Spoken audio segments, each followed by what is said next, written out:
mēs pirmo reizi mūsu lekciju pasākumu gaitā pievēršamies vienai vēsturiskai zemei Latgalei.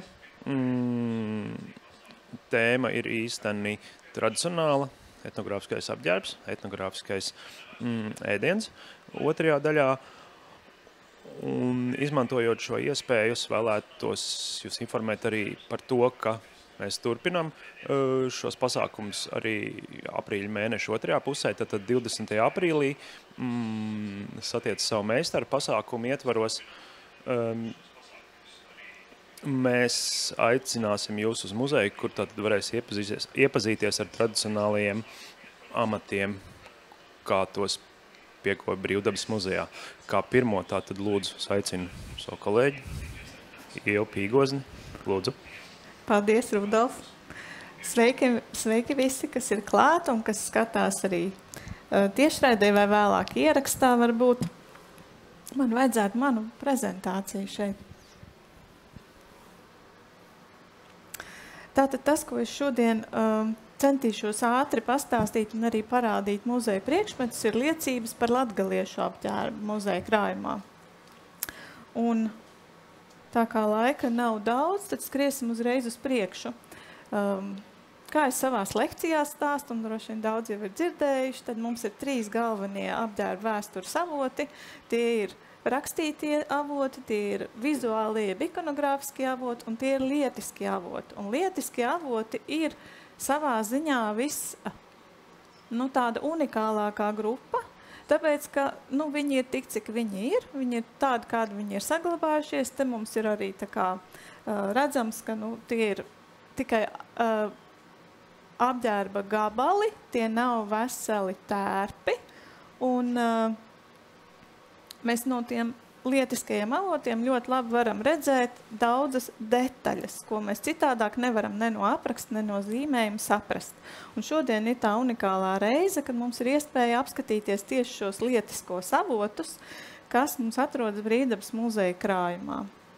Tā kā šie lietiskie avoti ir no ļoti dažādām, tā kā chronoloģiski dažādām apģērba attīstības stadijām un arī pārstāv gan darba, gan arī, varbūt ne tik daudz darba, bet ikdienas, gan arī goda apģērba, tad es arī pastāstīšu vēl klāt.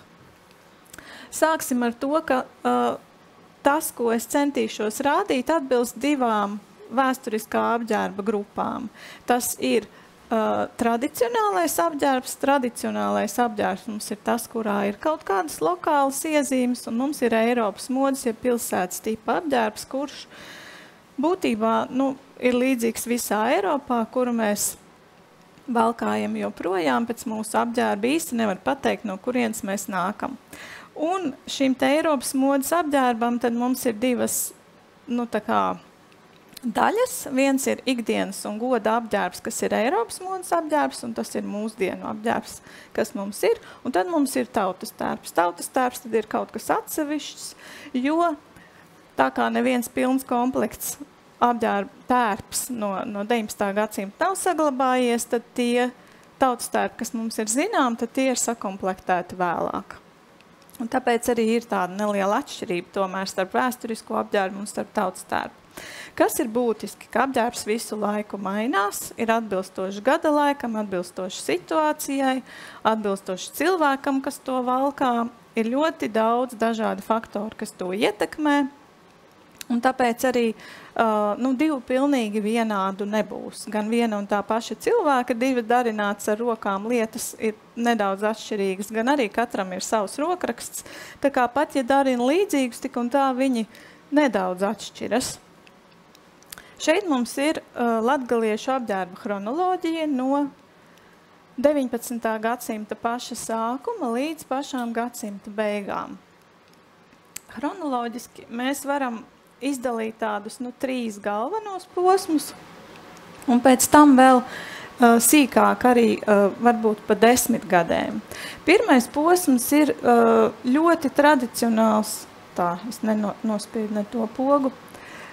Tas būtu šis te, kas ir gadsimta sākums, līdz apmēram 1840. gadiem, kad noteikti arī laikā ir nelielas atšķirības, bet pagaidām mums ir, nav tik daudz datu, lai mēs varētu izdalīt atsevišķi pa 10 gadiem atšķirības.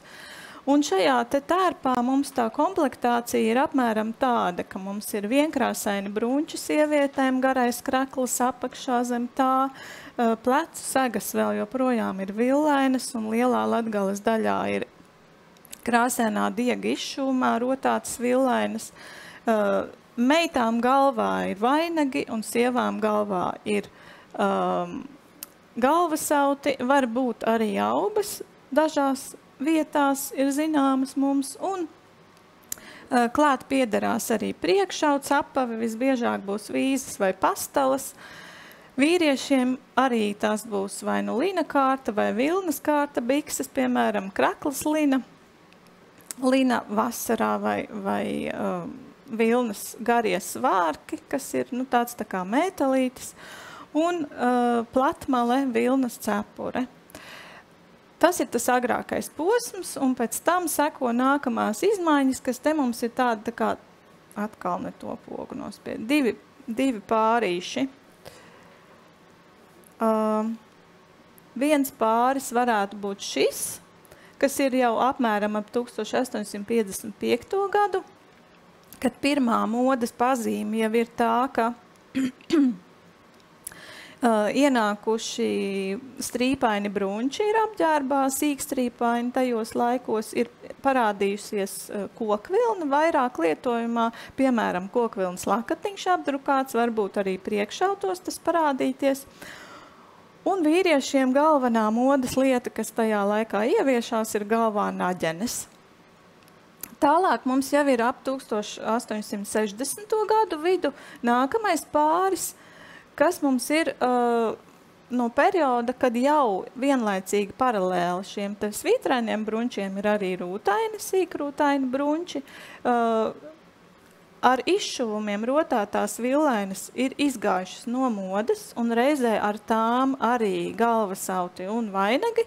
Savukārt to vietā nāk vainu lieli apdrukāti kokvilnas lakati vai arī baltas villainas bez rotājumiem. Varbūt ar nelielu jaustu svītriņu. Un visbeidzot šeit ir viens pāris beigās, kas stāv jau pārstāvot 1890. Gadus, un tas mums ir pilsētas tipa jeb Eiropas modes apģērbs, kuru tad vēlāk arī redzēsim attēlos. Visus šos redzēsim arī attēlos vēlāk. Tad mazlietiņās par pavisam neilgi par to, kas mums ir Latgale. 19. gadsimtā Latgale mums ir latviešu apdzīvotie apgabali Vitebskas guberņā. Tas nozīmē, ka 19. gadsimtā arī Krustpils novads ietilpst Latgalē. Ja ir runa par to, no kurienes tad nāk šīs te jaunās dvesmas? Protams, pa ceļiem. Un šeit mums ir starpkaru periodā izdotā Latvijas labāko ceļu karte. Noteikti, ka pa labākajiem ceļiem tie jaunumi nāk, nevis pa kādiem tādiem dubļainākiem, vai ne? Un kā mēs labi redzam, tad mums uz Latgali attiecās divi vislielākie ceļi. Viens ir gar Daugavu, ļoti sens ceļš, kas iet no Rīgas uz Daugavpili un tālāk. Otrs arī liels un nozīmīgs ceļš ir Pēterburgas Varšavas šoseja, kuram vēlāk no 1861. Gada pievienojas arī dzelzceļš. Pa šīm te lielajām joslām noteikti nāk informācija un apģērba gabali daudz. Vēl ir ceļš, kas nāk no dziļākas Krievijas, caur Ludzu Rēzekni un tālāk uz Jēkabpils pusi, vai uz jāsaka Krustpils pusi šī gadījumā. Un, protams, vēl citi ceļi, kas varbūt arī piedar pie labākajiem, bet nav tik lieli un nozīmīgi. Un kas vēl noteikti ietekmē, ir tas, ka jau vairākus gadsimtus pirms 19. gadsimta ļoti aktuāli cilvēkiem pelnīt naudu ir bijis ar to, ka viņi cērt kokus un pludina pa upēm uz jūru. tur šos kokus realizē, tur saņem naudu, tur nopērk dāvanas mājiniekiem, izpilda pasūtījumus un varbūt apģērbjās arī paši. Kā mēs labi redzam, tad šeit ir Latvijas upju baseinu karte, kur var redzēt, ka lielākā daļa Latgales pieder Daugavas baseinam, kas nozīmē, ka visi koku pludinātāji nonāk vai nu maiņas punktā kaut kur vidzemē, vai arī ja līdz galam pašā Rīgā. Un tāpēc arī šī pāreja ļoti bieži, ja mēs skatāmies Vidzemes apģērbu un Latgales, ir ļoti nemanāma. Nav tā, ka guberņas robeža būtu strikti ievērojama apģērbā. Un tad ir neliela daļa no Latgales austrumu pusē, kas pieder tā saucamajam Veļīkais upes baseinam. Tā ir upe, kas ietek Peipus ezerā, un cilvēki, kas pludina kokus, aizpludinās uz turieni. Un arī šajā te Latgales daļā mēs tomēr daudz vairāk redzam šo te teritoriju tādas līdzības apģērbā, nekā varbūt pārējā, kas ir Daugavas baseins. Ja nebūtu tik labi saskatāmas šīs atšķirības, tad es nerādītu šo karti, bet tas tiešām ir diezgan nozīmīgi. Un uz priekšu ejot, sākam ar pašiem sākumiem. Tātad 19. gadsimta pats sākums. Šeit mums ir broces attēli no 18. gadsimta pašām beigām. Varam redzēt viļakas cilvēkus. Un tas, kas viņiem ir raksturīgi, ir tātad vienkrāsainie apģērbi, krāsainie vilnas dzijas izšuvumi, meitām vainagi, sievām sievu galvassagas, gan galvasauti, gan lakati, gan cepures. Un arī vīriešiem mēs redzam šīs te platmalas. Nu, diemžēl vīriešu galvassagas mums muzeja krājumā nav nevienas, un arī galvasauta nav neviena. Bet ir dažas citas lietas, kas ir interesantas, un tās mēs arī pēc tam apskatīsimies. Un šeit mums tāda tā kā vīriešu tērpa rekonstrukcija, kāds viņš varētu izskatīties. Un tas, kas mums ir tiešām ļoti interesanti, ir tas, kas mums ir tiešām ļoti interesanti, ir šis te īpašais Latgali pārstāvošais Līgavas vainags, kurš ir droši vien diezgan tipisks šim te laikam, jo šeit mums viņš ir krājuma priekšmets, un, kā mēs redzam, raksturīgi Latgalei, tas ir bez stingras pamatnes. Tā, var redzēt šeit izšumu, nav arī oderes, nevis izšumu, bet, kā ir piešūtas pērlītes. Daļa pērlīšu ir zudušas, ir īpaši aizmugurītē, bet priekšpusē viņas ir diezgan labi redzamas. Griezums ir diezgan tāds negluds, varētu teikt, ka pēc mūsu priekšstatiem liktos, vai tiešām Līgava nenopucētu vēl vairāk to savu galvasrotu, bet tā nav. Un šis ir vainadziņš, kas ir patiesi unikāls, jo mums no Latgales citu saglabājušos vainagu, kas būtu uz tumši zilas vilnas pamatnes, muzeja krājumos nav. Ir tikai daži šitik seni vainagi, kas ir uz sarkanas pamatnes. Tā kā šis ir vienīgais, un ja jūs kaut kur redzat atdarinātu šo te tumši zilo Latgales vainagu, tad tas vienmēr prototips ir šis vainags Brīdabas muzeja krājumā. Kas vēl ir ļoti interesanti, un šis nav vienīgais tāds vainags, arī pāris sarkanajiem vainagiem, kas nav mūsu krājumā, ir tā, ka vainags ir pielāgots pēc galvas formas. Ja? Šeit ir iešuvi, kura ir slīpa. Tas nozīmē, ka tā kā uz augšu vainags pat var būt arī mazliet šaurāks nekā uz apakšu. Un tā ir līdzīgi arī sēlijā. Tā kā tā var būt. Šo te vainadziņu tātad, ja jūs gribēsiet fotografēt, tad tikai ar acīm un tā nemūžam neskaraties klāt ar rokām, jo viņi vispār ir ļoti vārīgi un arī pērlītes var sākt krist nost seniem pērļu šuvumiem. Tā kā tie ir priekšmeti, kurus mēs ļoti, ļoti taupam. Tālāk iesim uz priekšu. Jā, no šī perioda vienkrāsaino brunču tādu, kādus mēs tā kā gribētu redzēt vilnas vienkrāsainos brunčus, kā pēc aprakstiem mums ir arī, paņemšu nākamo slaidu.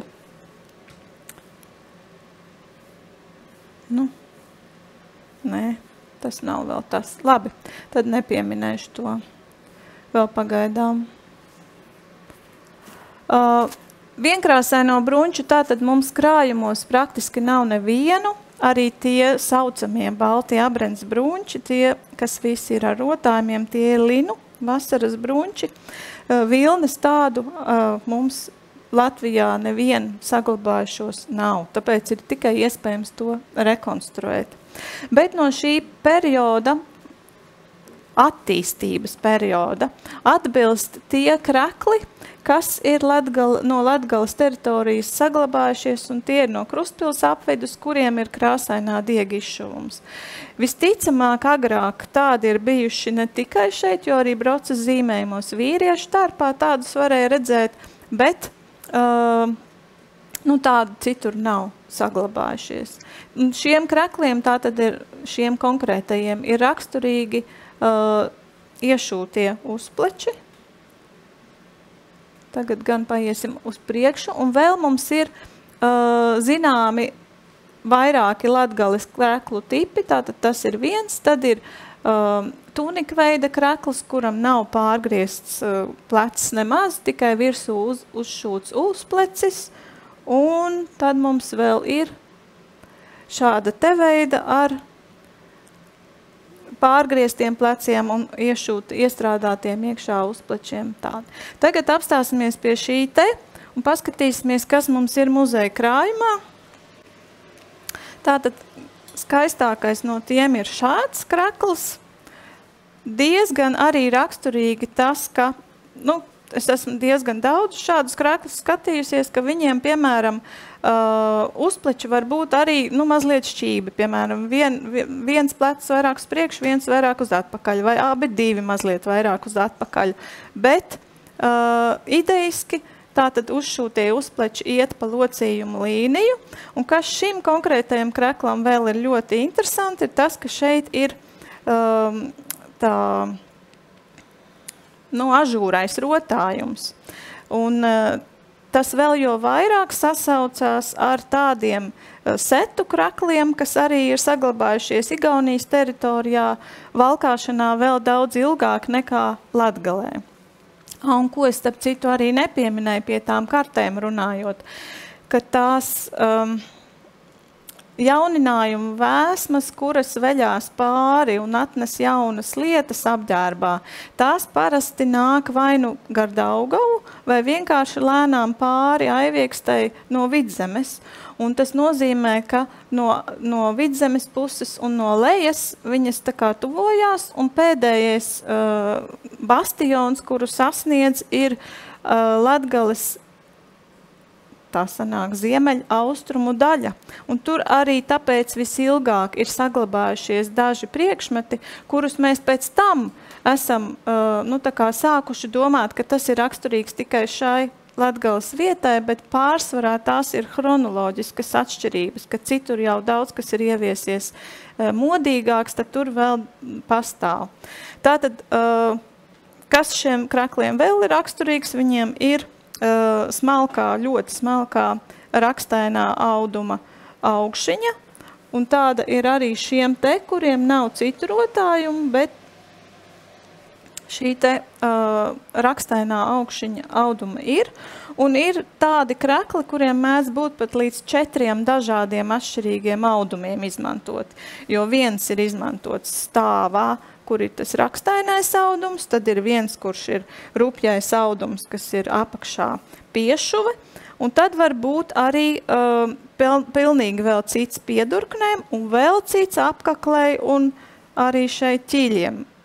Visbiežāk saskan apkakli ar ķīļiem. Tātad šie te krekli arī varēsiet pienākt, pēc tam varbūt apskatīties tuvāk. Tā viņi visi 3 pārstāv šo te tradīciju. Tie ir sieviešu krekli, un tā tad arī viss labi redzams, kādas šīs te apakšiņas ir, katram sava tāda, rupjuma audums. Tālāk skrienam uz priekšu. Par bruņčiem es jau pieminēju, ka tā tad nav mums tādi nekur Latvijā saglabājušies, arī mūsu muzejā, diemžēl, nav, un mēs jau, protams, gribētu. Bet, lai nebūtu priekšstats par to, ka tas ir kaut kas tāds unikāls un neticams un vispār, vismaz šobrīd jau 5 rakstītie avoti ir zināmi no Latgales dažādām vietām, un ir arī pat ziņas par vismaz vienu vietu Vidzemē, kur tādi ir bijuši. Līdz ar to tas nav nekas tāds unikāls, vienkārši iepriekš mums tas nav bijis tādā zinātniskā apritē un sabiedrības zināšanā iegājis. Tad arī šis te vainadziņš, ko es jums jau rādīju, kas atbilst šim te periodam un šai te apģērba attīstības stadijai. Un tad mums ir šī te tipa zeķes, kuru mūsu muzejā krājumā nav. Es viņas parādu vienkārši, lai jūs saprotat, pie kura stila viņas pieder. Pie šī laika var piederēt, protams, arī kājauti un arī vienkārši labiskajā adījumā adītas pusgaras zeķes. Un tās pat ir visbiežākās. Šīs jau ir pa virsu velkamās smukumam. Tas, kas mums toties ir, un kas nav pilnīgi nevienā citā Latvijas muzejā, ir unikālas vīzes ar šīm te melnajām saitēm, tāpēc, ka visos muzejos, kur vien ir saglabājušās vīzes, viņām ir vai nu striķīši, vai nu vispār nekā aizdarē nav. Un Broce savos zīmējumos tādas ir attēlojis un arī aprakstījis. Un aprakstījis tātad, ka viņš apsaitē ar melnajām saitēm. Un mēs jau no tie zīmējuma un no tikai un vienīgi apraksta nevaram pilnīgi iztēloties, kādas viņas izskatās. Tad tagad mums šeit ir viens paraudziņš, kurš noteikti nav tik sens kā no Broces laikiem, bet vismaz mēs varam ieraudzīt, kādas viņas ir bijušas. Un redzam, ka tās saites ir ļoti garas. Tā tad apsietas ap kāju diezgan daudz graznos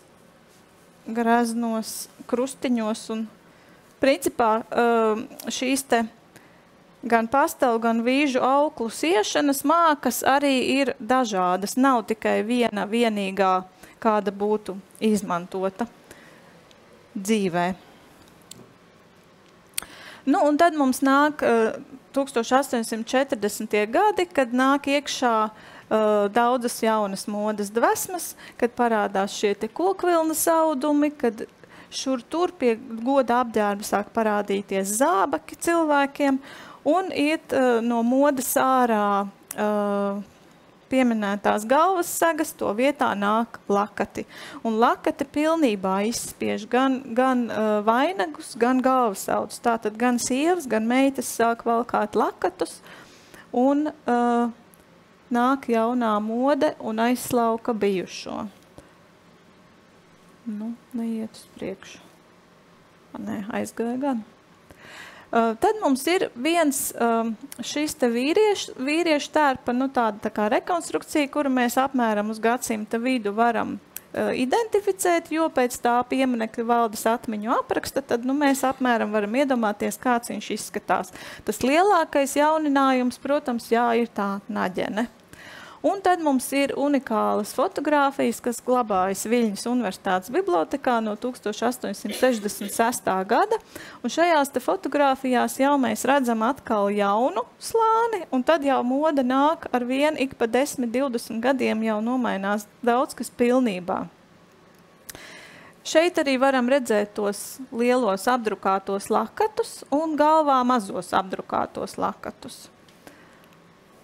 Vairāki svārki mugurā, piemēram, šeit ļoti labi var redzēt šim te vīrietim, labajā pusē, ka tātad uz vieniem svārkiem ir otri.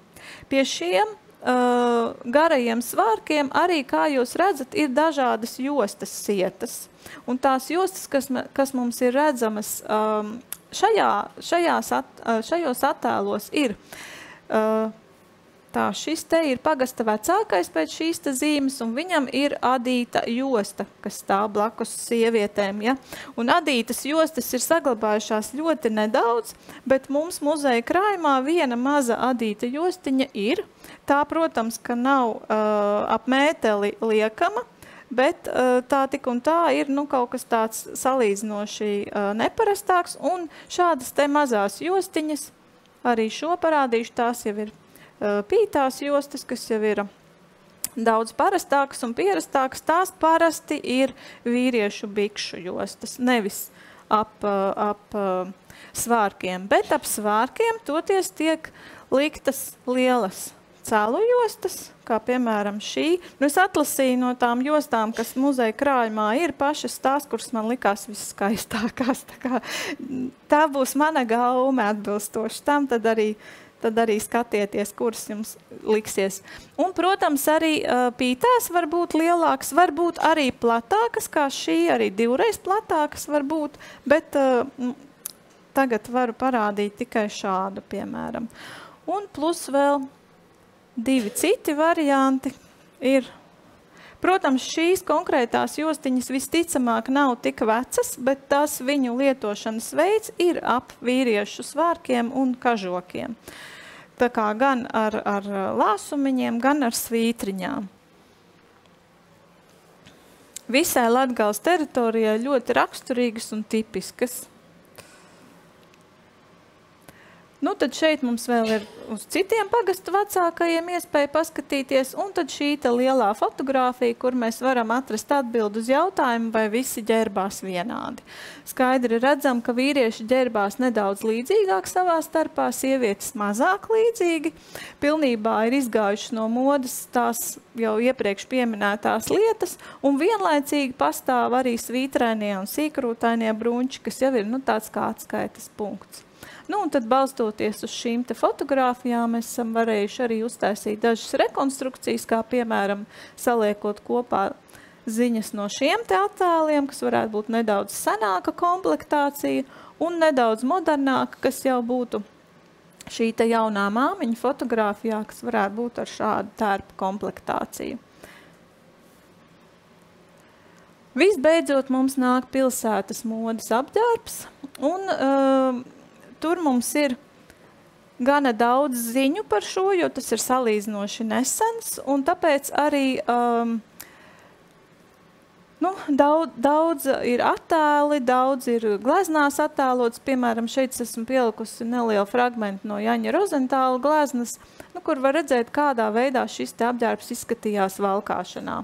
Tas, kas mums muzejā ir, kas arī ir šajā te rekonstrukcijā ietverts, ir tieši šis te lielais lakats, jo tie ir tie laiki, kad jau lielie lakati nāk modē. Pirmie lakati ir ļoti tumšos toņos, parasti tā sauktie dubļu toņi apmēram varētu būt. Piemēram, šis ir brūns ar melnu, tāds viens.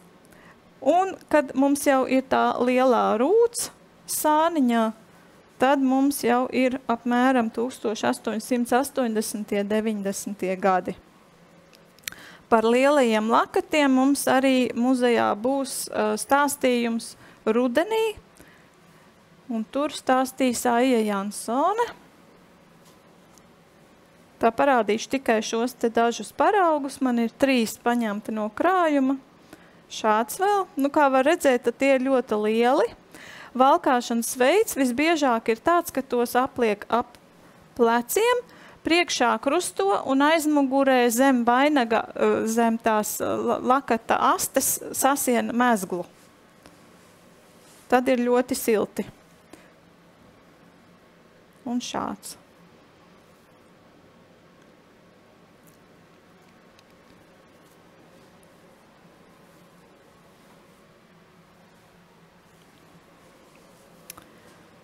Tā. Te viņš ir, redzams mums bildē. Un tad par brunčiem runājot, šis ir tas laiks, kurā visvairāk izteikti ir tie brunči, kuriem ir priekšā taisns un aizmugurē vai nu vairāk audums vai krokots, un bieži vien viņi jau ir tādā kā kļošā ir tas piegriezums. Mums muzeja krājumā ir vieni šādi bruņči no Bērspils, un tie atbilst šim te laikam. Kāpēc muzeja krājumos bieži vien šī laika bruņči nonāk tie, kuri ir svītraini un rūtaini? Tad, kad brauc ekspedīcijās un meklēja priekšmetus muzejiem, tad viņi domāja, ka šie svītrainie un rūtainie audumi tos padara par tradicionālu apģērbu, un tāpēc tos paņēma. Bet tā visa ir pilsētas apģērba mode, arī šie ir pilsētas bruņči. Te var labi redzēt, priekša ir taisna, turklāt vienā pusē mums ir kabata, šeit ir kabata ar koku vilnu iešūta, un šajā pusē ir aizdare ar kņopītēm un āķiem. Āķi diezgan lieli un brutāli. Aizmugurē savukārt ir krokojums, tā kā tur ir vairāk audumu vienmēr, un tad ir tas tekstiņš, kas nāk no folkloras, kur ir vilni meta pakaļā.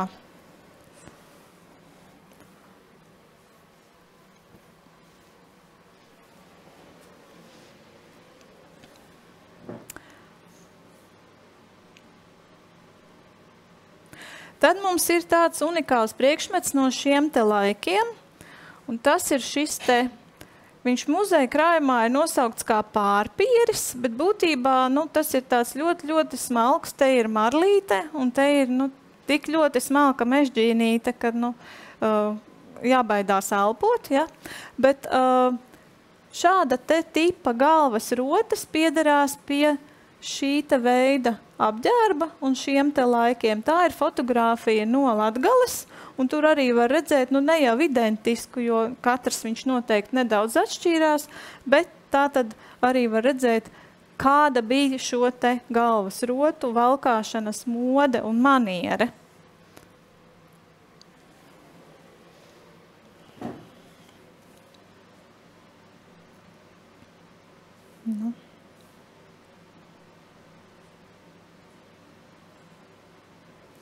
Un pie šī te paša laika vēl divi absolūti unikāli priekšmeti.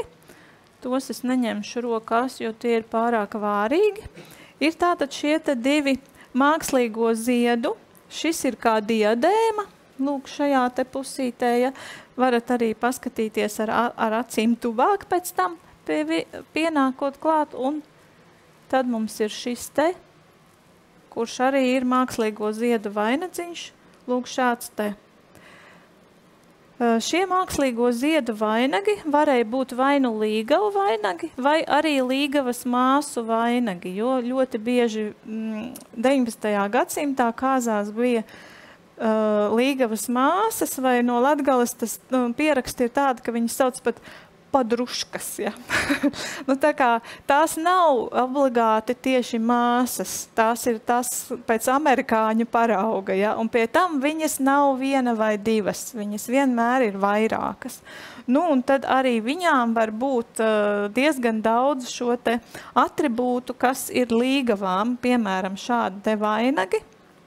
Piemēram, arī viņām var būt gredzentiņi speciāli ar acīm, piemēram, sarkanām vai zaļām. Tas gan konkrētais pieraksts ir no Vidzemes, bet tas tā. Tātad šie te vainagi tādi paši un tādas pašas tradīcijas arī šajos laikos, kā populāri vainagi, ieviešās baznīcā. Kā mēs labi zinām, Latgalē procesijas ir ļoti aktuāla lieta, tad procesijas meitu vainagi it īpaši tad, kad viņi jau vairs nekotējas tik augstu, ka tie ir tikai līgavām un līgavas māsām, viņi arī nonāk jau pie pārējām visām jaunajām meitām, kas iet procesijā un tie kļūst par procesijas vainagiem.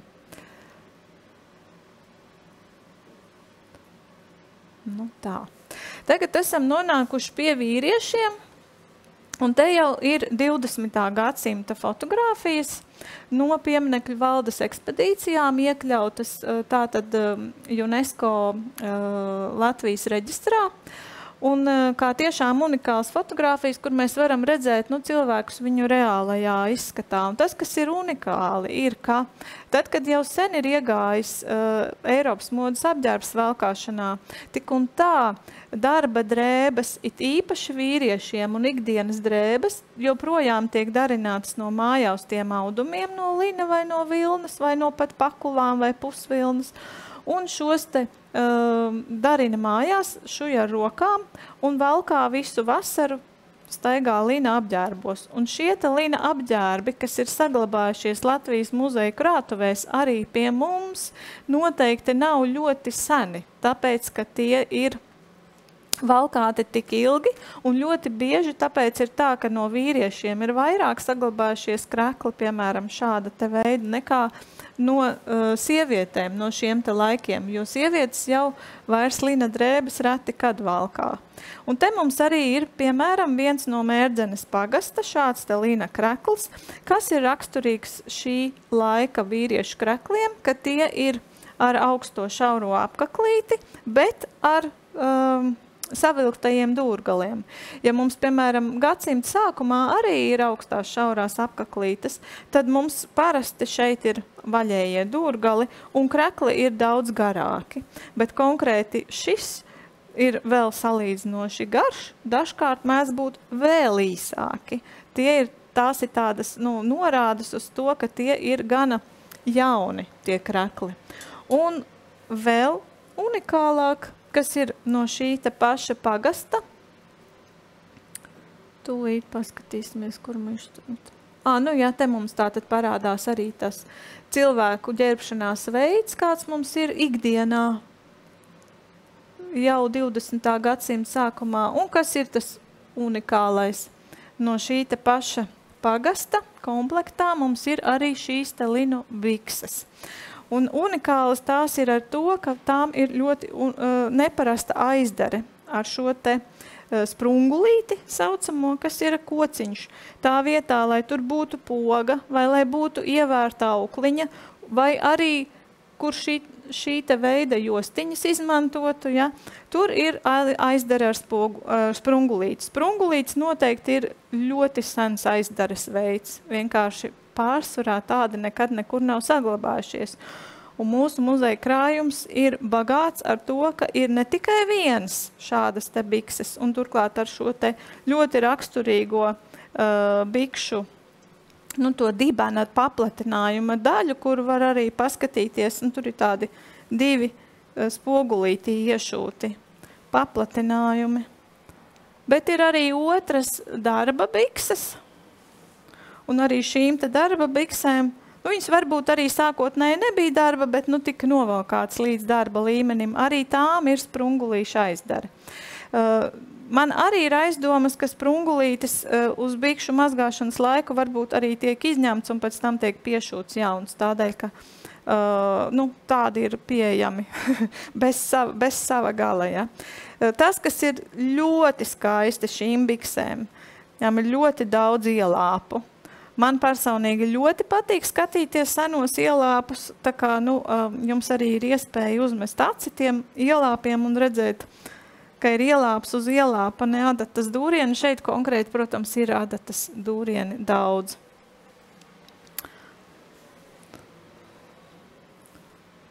Un tagad programmas nagla, vai viena ir tām, ka tad, kad es jums rādīju šo te kreklu, es nepievērstu tai lietai uzmanību, lai jūs nenositaties ar informāciju pārāk daudz nost no tā galvenā. Bet šim kreklam ir tiešām unikāls piegriezums, jo tādus reti var atrast muzeja krājumos. Viņam stāvs sastāv no 3 gabaliem. Ir tātad nevis 1 un 2, bet ir 1, 2, un šeit ir 3. aplocīts uz sāniņu. Jo acīm redzot stelles, kurās ir austs lina audums, ir bijušas pārāk šauras un tik platu, kā vajag vīriešu kreklam, kas parasti ir apmēram 60 centimetri, var arī nevarēt uzaust. Un tad tas risinājums tiek meklēts tāds.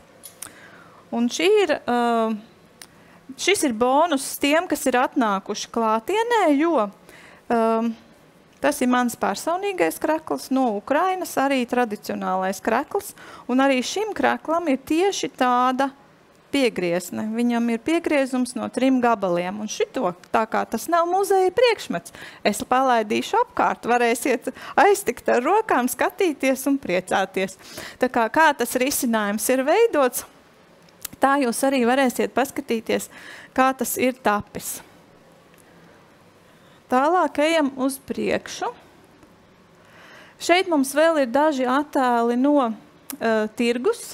Šis ir konkrēti no 18. gada, bet ir arī viens no 27. gada, kur mēs jau redzam, ka cilvēkiem pārsvarā ir vienkrāsainas tumšas drēbes, ir lielie lakati, kuri jau sāk iegūt vairāk krāsas, jo, piemēram, šeit mēs jau tā kā labi redzam, ka lakats jau ir krāsaināks, un ir viena baltu lakatiņu jūra no sieviešu puses un naģeņu jūra no vīriešu puses. Tipiski Latgalē šīs te galvas sagas saglabājas līdz 2. pasaules karam vienkārši absolūtā masā.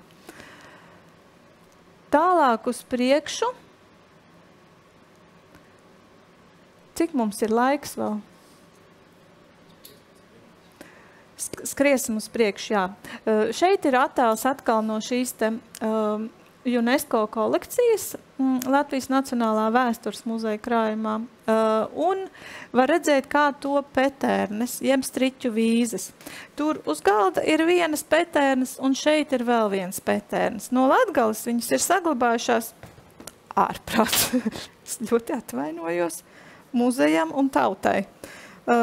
Tātad no Latgales petērnes ir saglabājušās diezgan daudz, bet, cik var saprast, tādas ir bijušas ne tikai Latgalē, arī citviet. Un it īpaši, piemēram, Igaunijā un Lietuvā tās ir visā valsts teritorijā. Mums Latvijā daudz mazāk no citiem reģioniem ir, bet tomēr šis tas mēdz būt. Un te arī, tā kā mēs varējām redzēt, ja, cik garas ir tās auklas, kā auklas noteikti ir tā kā pamatīgi ap kāju taisītas, saitētas. Striķu vīzes ir tādas vīzes, kuras visbiežāk ir izmantotas tieši ziemā, jo tad tas ir bijis siltākais apavs, kad cilvēki, piemēram, dodās meža darbos, no rīta uzvelk vairākas kārtas ar autiem. Droši vien paša pirmā kārta būtu no zeķes, bet pēc tam būtu auti, pa virsu petērnes, un tad, kad cilvēks staigā pa sniegu un pa ledu, tad sadzenās pilns ar sniegu, bet siltums no kājas netiek tik tālu, lai tiktu līdz ādai izkustu. Un tāpēc paliek sausas kājas, kas līdz tiem laikiem, kamēr ir lielie zābaki un tīpaši gumijas zābaki, ir absolūti tāda neparasta lieta. Cilvēkiem nav normāli siltas kājas, ja? Tad, kad ir slapdraņķis, piemēram, viņas ir kļūst slapjas ātri vien. Šeit mums ir tās vīzes, kas mums šodien te pārstāv muzeja kolekciju. Ir tās vienas unikālās ar melnajām lentēm, kuras es jau rādīju, un tur vēl uz galda ir pārējās. Tas, kas ir ļoti skaisti, ka šeit lielākā daļa Brīdabas muzeja krājumā esošās vīzes ir tieši smalkā pinuma vīzes. Vai pat, ja viņas ir rupji pītas, viņas ir pītas smalkajā pinumā. Rudolf, vai tu vari pacelt augšā to pirmo pārīti? Un tās ir atkal no manējās kolekcijas, tās mēs varēsim ņemt rokās. Tās ir daudz brutālākas, parastas mizu vīzes. Un šāda te veida vīzes ir pilni muzeja krājumi. Visi muzeji Latvijā, visos muzejos tādas mēdz būt. Bet tās, kas ir jau tādas sarežģītāka veida, smalkāka pinuma, tās mums šeit muzeja krājumā pat ir vairāk nekā parastās, jo parastās praktiski nav. Tad parastās mēs varam arī palaist apkārt, tas nav muzeja priekšmets, varam pačamdīt ar roku bonus tiem, kas atnāk klātienē. Un tagad vēl daži vārdi par zeķēm. Šeit parāda fotogrāfiju no Somu ekspedīcijas 1912. gadā Lībiešu krastā. Kāpēc rādu šo fotogrāfiju?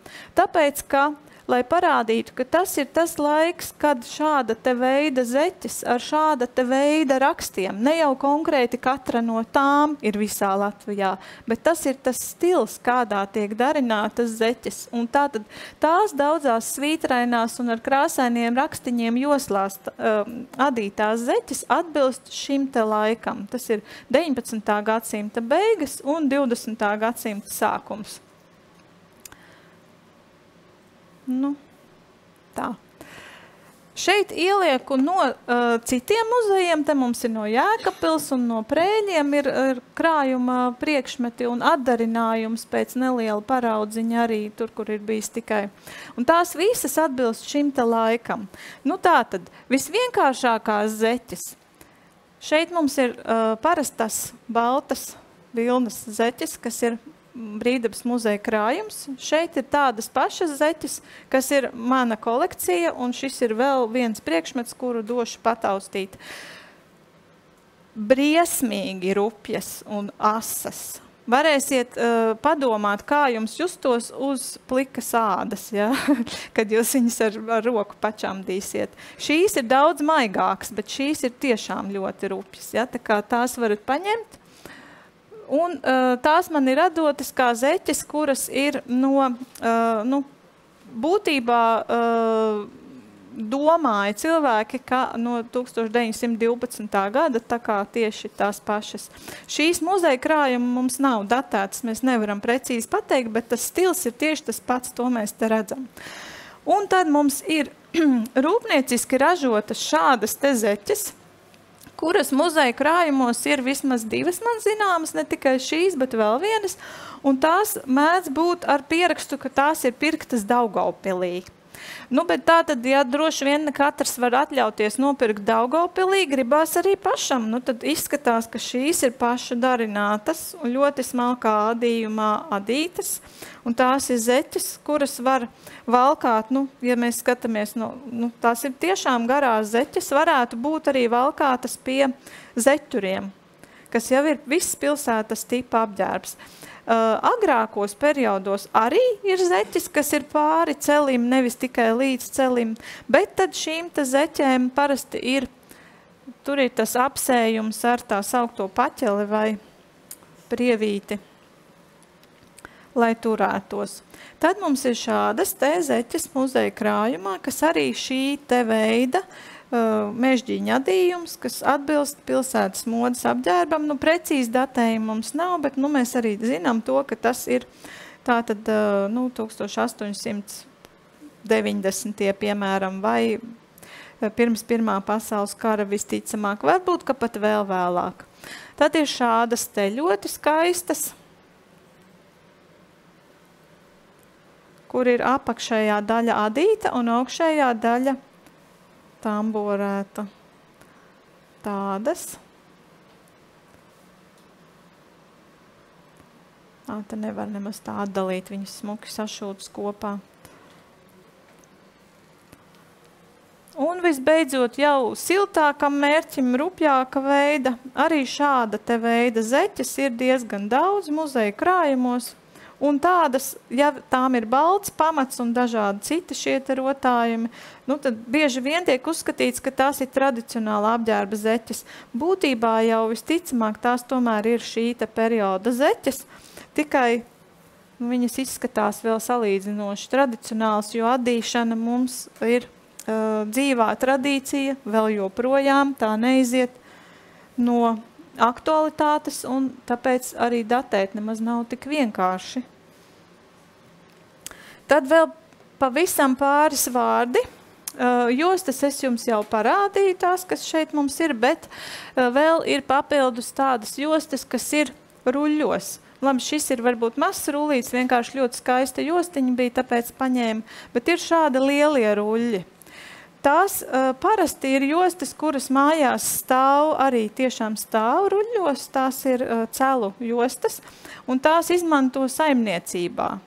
Piemēram, pie zirgu grožiem. Viņām ir labs pielietojums, tad šādas te jostas izmanto, jo tās ir ļoti stingras. Šādas jostas izmanto arī zārka laišanai kapā iekšā. Un tad, kad vajag arī mazāka garuma, tad vienkārši no ruļļa nogriež. Lielākais rullis pēc izmēra, ko es esmu redzējusi, ir 14 metri. Tā kā tas, protams, nav nekas tāds, ko cilvēks ap sevi kaut kur apsies un ar visiem 14 metriem staigās. Tā kā tas ir tāds, tāda jostu banka vai vienkārši konkrētiem mērķiem izmantoti. Un vēl pāris vārdi par cimdiem. Tur ir daži no skaistākajiem cimdiem, kurus es atlasīju no krājuma priekšmetiem, un vēl daži šeit. Šis ir viens tikai, bet šis konkrētais rakstiņš. Te mums ir zeķu rekonstrukcijas, un zeķu rekonstrukcijām paldies, un mēs varam teikt šeit sēdošajai Maritai. Paldies, Marita. Bet arī un Maritas māsai Sanitai, jā. Bet arī konkrēti šī te zeķu, es viņu šeit ieliku, jo rakstiņš ir tieši tas pats. Un tad, kad es viesojos Ludzas amatniecības centrā, tad man teica Līga Konrate, ka tas ir mūsu šeit vietējais, tieši mums raksturīgais. Un tagad es skatos tur, tāpēc viņam jau sāku vairāk pievērst uzmanību, ka tiešām šo rakstu visvairāk es redzu tieši priekšmetos no Latgalas. Tā kā varbūt ir arī kaut kas unikālāks tādā ziņā Latgalei. Bet savukārt, piemēram, šis raksts ir tipisks, kā visi teiktu, suitu raksts, ja, suitu zeķu.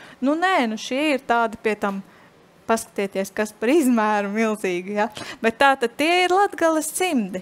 Un arī tās zeķes, ko mēs redzējām iepriekš rekonstrukciju, tām arī bija tāds tā kā tipisks suitu zeķu raksts. Ko es ar to gribu teikt, kad acīm redzot tomēr tās lietas ir arī tā kā kādu brīdi modē, un tad tās ir modē ļoti plašā teritorijā. Un šis cimdiņš arī tikai viens, un arī atsevišķi izceļ, tie pārējie vienkārši stāv tur un smuki redzami, bet var vienkārši paskatīties, kā cilvēki ir novalkājuši cimdu darbā, un kā viņš atkal ir skaisti lāpīts, un kā viņš ir lietots dzīvē, un pēc tam viņš tāds pats arī mīļumiņš ir nonācis mūzejā. Tā. Ar to mēs arī esam cauri šai te prezentācijai un esam izgājuši cauri visiem priekšmetiem vismaz pirmo reizi. Un te vienkārši vēl, ja ir nepieciešams papildus informācija, tad ko es no sevis varu piedāvāt un ieteikt. Tā, cik mums vēl ir laiks, vai mums ir jautājumi? Ļoti labi. Ļoti labi. Tātad es ļoti labprāt ko es nepieminēju? Šis konkrētais te priekšauts, jo tas nav mums attēlu ar darba priekšautiem, tāpēc arī viņš palika nepieminēts. Šis ir tipisks darba priekšauts. Noteikti nav ļoti sens, bet datējuma mums viņam nav. Bet tie ir darba priekšauti ir atšķirami ar to, ka viņiem ir daudz rupjāks audums. Mēdz būt arī, kā mēs redzam, ieaustas svītras un dažkārt arī rūtains var būt audums, bet visbiežāk krāsas ir patumšas un nav nekādu citu rotājumu, kas būtu, piemēram, mežģīne klāt piešūt vai izšuvumi. Ja ir jau mežģīni un izšuvumi, tad tie vienmēr tomēr ir goda priekšauti. Un kā jau jūs redzējāt arī no rekonstrukcijām, tad ne tikai Latgalē, arī visur citur Latvijā, vai gandrīz visur citur, atskaitot pašus Kurzemes krastu, mums tomēr ļoti bieži ir valkāti priekšauti arī pie goda tērpa, vismaz agrākos periodos. Tā, jautājumi vēl kādi. Teiksim, paldies Ievai, un droši jautājumi. Ir pāris jautājumi. Mēs tevi nedzirdam. Ir pāris jautājumi iesūtīti tiešraidē, bet droši jautājiet. Droši ceļiet.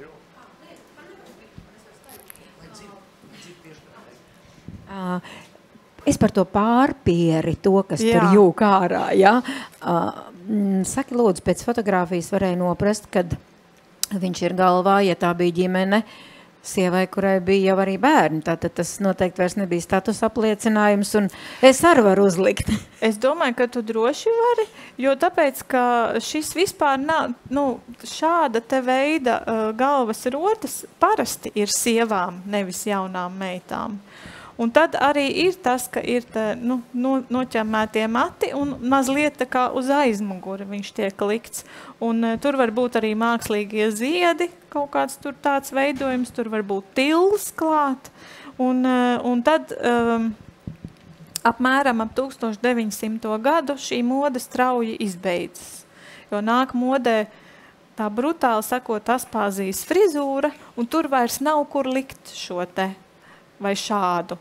Un tāpēc arī tas tā kā iziet strauji no modas. Dažkārt vēl ļoti, ļoti vecām kundzītēm var bildēs redzēt, ka arī vēl pēc tam ir. Acīm redzot, viņas neskrien pakaļ jaunāko laiku modei. Tā. Labi, vēl kāds jautājums? Jā, droši. Ja nav, tad es atļaušos uzdot vienu no tiešsaistes skatītājas jautājumiem. Kad sāka nesāt tādas jostas? Tas gan vairāk ir attiecināms droši vien uz arheoloģiju. Es domāju, ka tas nav par arheoloģiju, tas ir par vīriešu apģērbu. Jā, ādas jostas mums liecības Latgalē vispār praktiski nav. Līdz ar to es teiktu, ka ļoti vēlu. Es neieteiktu likt ādas jostas ne ap biksēm, ne ap garajiem svārkiem vai kažokiem, tajos laikos, kas attiecas uz tradicionālo apģērbu. Tas jau būtu uz pilsētas modas apģērbu. Paldies, ja drīkst piebilst, kā arheologs. Jostas sāk nesāt droši vien jau, kā to rāda rekonstrukcijas. Protams, bez sprādzēm, vienkārši kā ap vidu apsietu. Priekšmet droši vien jau kopš vidējā akmens laikmeta, kad tās rekonstrukcijas uzrāda pilnīgi droši jostu. Jā, jo josta bija vajadzīga, lai sajostu, lai vējš netiktu augšā, teiksim, un arī, lai tur varētu kaut ko piestiprināt. Vēl lūdzu jautājumi? Droši. Citādi mums ir Ja nav, tad vēl viens no tiešsaistes. Tur cilvēki interesējas. Jā. Labi. Mēģināšu citēt. Dāma jautā, skatoties šos te salīdzinoši pelēkos līnu audeklus, vai mēs šodien nepārspīlējam atdarinot tos līnu apģērbus pārāk gaišos toņos? Pārāk balinot līnu. Jā, savā ziņā ļoti labs jautājums, tāpēc, ka visi tie linu apģērbi, kas ir no Latgales, arī tad, ja tie ir goda apģērbi, arī tad, ja tie ir rotāti ar izšuvumiem un pat ar knipalētām mežģīnēm, kas ir dārgākais, kas var būt pie krekla klāt, ja? Tie visi ir ar kaut kādu tonīti. Tie nekad nav sniegbalti, un tāpēc, ja mēs mūsdienās nopērkam pirkto audumu, tad tas vienmēr ir daudz baltāks nekā tie, kas ir oriģinālie. No šiem te audumiem, diemžēl diezgan grūti var saprast, ja viņi izskatās salīdzinoši pelēcīgi šie. Bet tie, kas ir nedaudz agrāku laiku un ne šīs te konstrukcijas krekli, viņi savukārt ir ļoti dzeltenīgi. Tādi bēšīgi, varētu teikt. Viņi acīm redzot nekad nav bijuši pilnīgi balti, un viņi jau ir tas cits dabiskais tonis, kas ir bēšīgs. Bēšīgu dabūt mūsdienās vispār ir neiespējami. Palēku mēs vēl varam nopirkt un pabalināt, un līdz tādai ticamai stadijai. Tādu bēšīgu, dzeltenīgu linu, viņu sanāk tikai speciāli krāsot un cerēt, ka sanāks, bet autentisku tādu dabūt, es nezinu, kāds ir izcinājums, ja gribās tādu. Paldies. Droši vēl. Visus grib ātrāk apskatīties. Jā.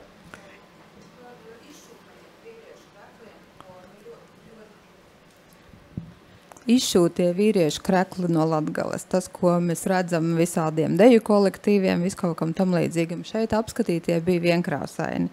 Kas ir ar tiem izšūtajiem?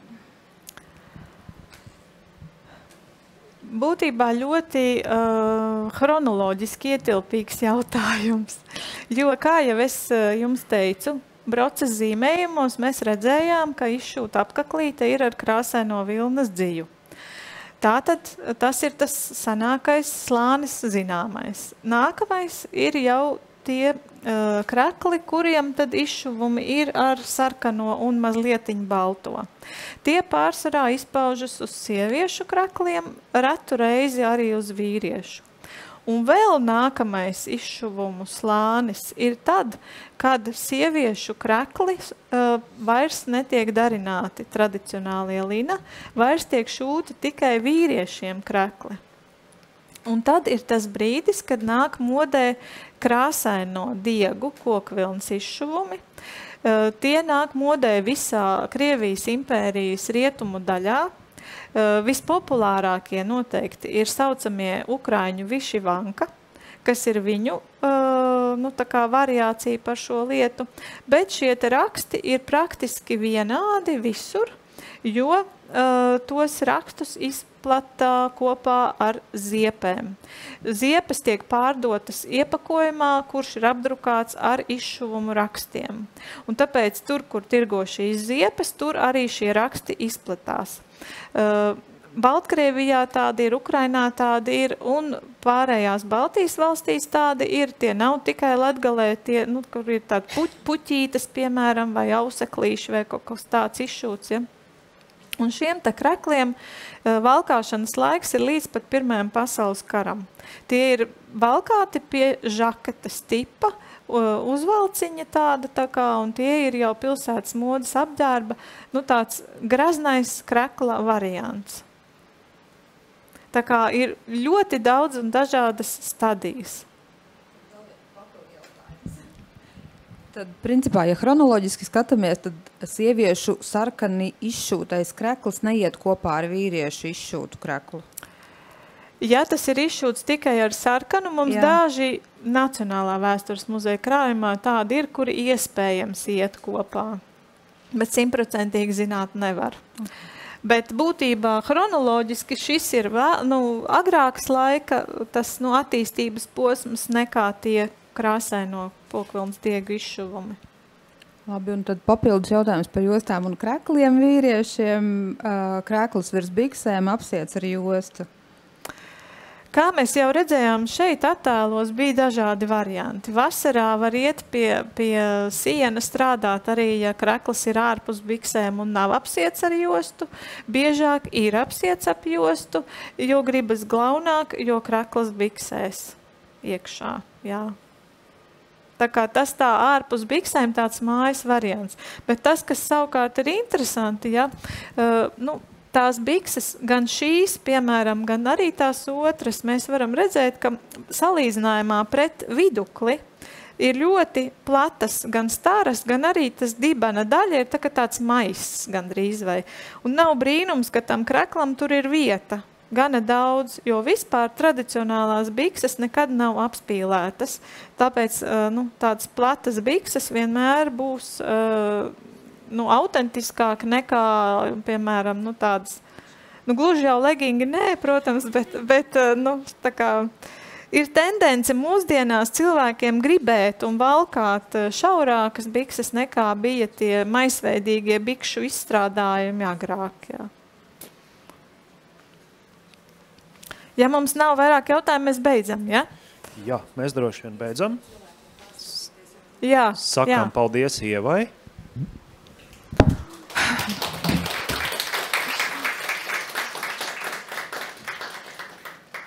Wow. Paldies tev. Jā, paldies. Brīnišķīgi. Tad nāciet šeit un paskatieties tuvāk.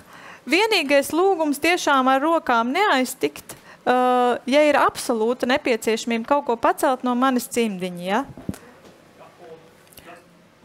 Droši neizklīstam. Mums ir. Pusvienos, jā, mēs sākam nākamo stāstu. Un mums vēl pirms tam ir jānovācās un jāuzstādās, vai ne? Jo Iveta jau kur ir gatava un gaida jau.